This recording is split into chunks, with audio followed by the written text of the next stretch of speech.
ওদের আগ্রহে ফ্যাসিবাদের সরকারের সময়ে 17 বছরের সেই কষ্টের সময়গুলো পার করে এই খুশির সময়ের জন্য, গণতন্ত্রের মুক্ত পরিবেশের জন্য ওদের আগ্রহে অপেক্ষা করছে। কিন্তু ইতিমধ্যে আমরা খেয়াল করছি যে নির্বাচনকে বাধাগ্রস্ত করতে পিছায় যাওয়ার জন্য বিভিন্ন রকমের পায়তারা, বিভিন্ন রকমের কথাবার্তা, বিভিন্ন রকমের অজুহাত সামনে নিয়ে আসা হচ্ছে। আমরা বাংলাদেশ জাতীয়তাবাদী দলের পক্ষ থেকে বেগম খালেদা জিয়া, জিয়াউর রহমান, এমনকি তারেক রহমানও যে কথাগুলো বলেছেন সেটি হলো আজকে যে কথা বলা হচ্ছে সংস্কার প্রয়োজন। এই সংস্কার অজুহাত দিয়ে যে নির্বাচন পিছানোর পরিকল্পনা নিচ্ছেন, জানি না এর পিছনে আপনাদের কি উদ্দেশ্য রয়েছে। তবে যে উদ্দেশ্য থাক না কেন, গণতন্ত্রের জন্য এটা সঠিক উদ্দেশ্য, আপনারা যাচ্ছেন না সঠিক রাস্তায়। সংস্কার যদি বলি, সংস্কার প্রথম করেছিলেন জিয়া রহমান। একদলীয় বাসাল থেকে বহুদলীয় গণতন্ত্র সংস্কার করে জিয়া রহমান করেছিলেন। এই জিয়া রহমান বহুদলীয় গণতন্ত্রের মধ্যে দিয়ে সকল পত্রিকা প্রকাশের মধ্য দিয়ে সকল দলের কথা বলার সুযোগ করে দিয়েছিলেন। এটি একটা সংস্কার। সংস্কার প্রেসিডেন্সিয়াল গভর্নমেন্ট এর সাথে বিরুদ্ধে আন্দোলন করে আমরা যখন বিএনপি ক্ষমতায় আসে, বেগম খালেদা জিয়া সংস্কার করে এই রাষ্ট্রপতি সরকারের কাছ থেকে সংসদীয় গণতন্ত্র নিয়ে আসলো, এটিও সংস্কার। এই সংস্কার আমরা গত আন্দোলনের মধ্যে তারেক রহমান আমাদের সামনে হাজির করেছে সংস্কার। এই সংস্কার দেশবাসীর জন্য বলেছে রাষ্ট্রপতি এবং প্রধানমন্ত্রীর মধ্যে ক্ষমতা ভাগাভাগি এবং সমন্বয়তা, এটি করার জন্য আমাদের তারেক রহমান ইতিমধ্যে ঘোষণা দিয়েছে।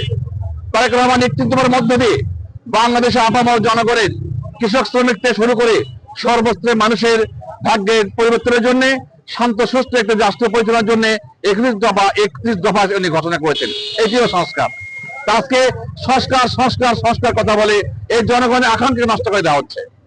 আমরা দেখতে পাচ্ছি ভোটকে বিলম্বিত করার জন্য একবার বলা হলো স্থানীয় সরকার নির্বাচন সামনে আসবে, অথচ স্থানীয় সরকার নির্বাচনের জন্য এদেশের জনগণ রক্ত দেয় নাই, জীবন দেয় নাই, আন্দোলন করে নাই, লড়াই সংগ্রাম করে নাই। সংগ্রাম করেছে একটি ভোটের জন্য, যে ভোট আমরা 17 বছর দিতে পারি নাই। 17 বছরে আওয়ামী লীগ ফেসিবাদ সরকার আমাদের ভোটটাকে হাইজ্যাক করে, দিনের ভোট রাতে করে এবং আমাদের ভোটাধিকার ধ্বংস করে দিয়ে, গণতন্ত্র ধ্বংস করে দিয়ে আওয়ামী লীগকে তারা মোটা তাজা করেছে, যারা ব্যাংক লুটপাট করে দেশের বাইরে পলায়নরত রয়েছে। এর জন্য গণতন্ত্র নাই।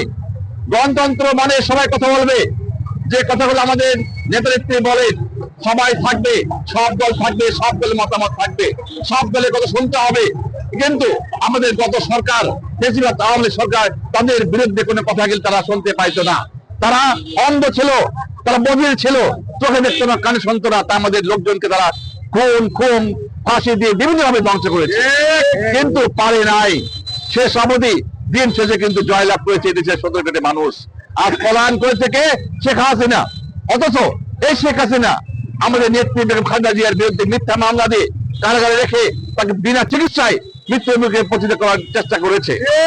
কিন্তু আজকে আল্লাহর কি কুদরত, সেই শেখ হাসিনা আজকে পলায়ে চলে গেল। অথচ আমাদের নেত্রী রাজকীয় হলে কুয়েতের রাজার তার বিমানে চড়ে আজকে লন্ডনে চিকিৎসাধীন রয়েছে। আল্লাহর অশেষ মেহেরবানিতে আপনার দোয়া কবুল হয়েছে। আজকে আমরা অপেক্ষা করছি একটি নির্বাচনের জন্য। এই নির্বাচন হলো এই দেশের মানুষের ভাগ্যে পরিবর্তনের জন্য, যাকে নির্বাচন করবে সেই নির্বাচিত হবে। কিন্তু এই নির্বাচন না হলে যদি অন্য কিছু ঘটে যায় এই দেশের মধ্যে, তাহলে এই দেশের জনগণ কাকে ক্ষমা করবে না। বাংলাদেশ জাতীয়তাবাদী দল সর্ববৃহৎ দল, বর্তমানে বাংলাদেশের এর চেয়ে বড় কোন দল আর নাই। যদি এই দলকে প্রশ্নবিদ্ধ করা হয়, এই দলকে ক্ষতিগ্রস্ত করা হয়, এই দলের বিরুদ্ধে কথা বলা হয়, এই দলের বিরুদ্ধে নানা রকম অজুহাত দেওয়া হয় ভিন্ন রকম নেগেটিভ পর্যায়ে, আমরা মুখ খুললে অনেকের মুখ থাকবে না, আমরা মুখ খুললে অনেকের মুখোশ থাকবে না। আমরা তাই মুখোশের হাত দিতে চাই না।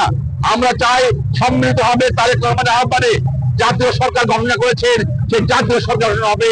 সেই জাতীয় সরকার এই দেশের সকল মানুষের ভাগ্যে পরিবর্তন করার জন্য গণতন্ত্র পুনরুদ্ধার করে গণতান্ত্রিক ভাবে নির্বাচনের মধ্য দিয়ে একটি সরকার হবে, সেটি হবে সবার সরকার, এটি হবে জাতীয় সরকার। সে অপেক্ষা আমরা রয়েছি।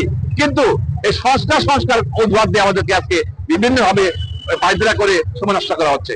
আরেকটি কথা বলার বক্তব্য শেষ করবো। বিএনপির বিরুদ্ধে চাঁদাবাজির কথা বলা হয়। বিএনপির যত যে সমস্ত নেতা কর্মীরা অপকর্ম করেছে, ইতিমধ্যে তাদেরকে দল থেকে বহিষ্কার করা হয়েছে। আগে মতো আপনার ধন্যবাদবাসীর কাছে বলতে চাই, আপনাদের আশেপাশে বিএনপি, ছাত্রদল, যুবদল সহ সকল অন্য নেতৃবৃন্দরা যদি কোনো কোথাও এবং ওয়ার্ড কমিটি, কমিটি সহ কেউ যদি কথা অপকর্ম করে, চাঁদাবাজি করে, মানুষের ক্ষতি করে, জায়গা দখল করে, মানুষের আঘাত দেয়, তাহলে আপনার সরাসরি আমাদের সঙ্গে যোগাযোগ করবেন। আমরা কোন চাঁদাবাজকে প্রশ্রয় দিতে চাই না।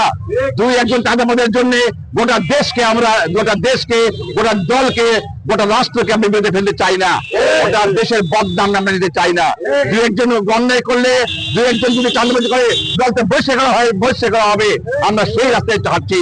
আমরা চাই জনগণের মতামত নিয়ে দেশ চালাতে, জনগণকে সঙ্গে রেখে চলতে। জনগণ আর বিএনপি একই পথ, একই রাস্তা, একই ভাই, দুই ভাই। আমরা জনগণ আর বিএনপি একসঙ্গে চলতে চাই। আমরা সেটাই আমাদের পথ। আমাদের তারেক রহমান এটি বলেছে, জনগণের সঙ্গে মিশে থাকতে হবে, জনগণের কথা বলতে হবে, জনগণের মুখে কথা বলতে হবে, জনগণের ভাষা বুঝতে হবে।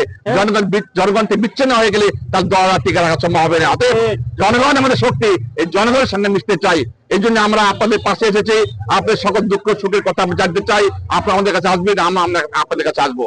আপনার দোয়া করবেন বেগম খালেদার জন্য, দোয়া করবেন তারেক রহমানের জন্য, দোয়া করবেন জিয়াউর রহমানের জন্য, যাতে করে আগামী দিনে এই সুস্থ নির্বাচনের মধ্য দিয়ে আগামীতে রাষ্ট্রের গঠন হয় এবং গণতান্ত্রিক সরকার গঠন হয়। এই আলোকে আপনারা আগামীতে নির্বাচনের জন্য বর্তমানে আশা। ওকে, আল্লাহ হাফেজ, আসসালামু আলাইকুম।